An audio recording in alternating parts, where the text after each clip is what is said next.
ni mambo ya hasara sana. Mimi leo nimekuja kwa sababu nimesikia watu wamepigana,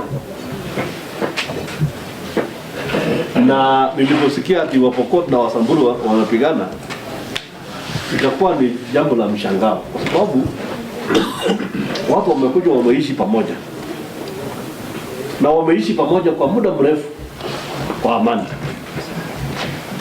Na vile watu wamesema, ukweli ni kwamba unajua saa zingine shetani mpita katikati ya watu, na iwe shetani hivyo na iishe hivyo.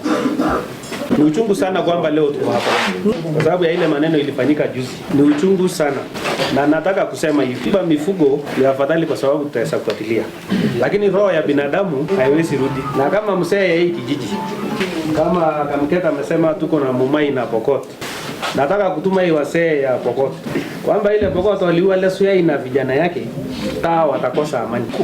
Na unajua wakora wangefurahia kama mimi na Mheshimiwa Kamket na hawa viongozi hatuko pamoja kwa kukuja leo hapa, na bado tutaenda na yeye kwa uko mahali mmesema kuchatis kupatia warning criminals, kuambia sisi hatuwapatii mwanya.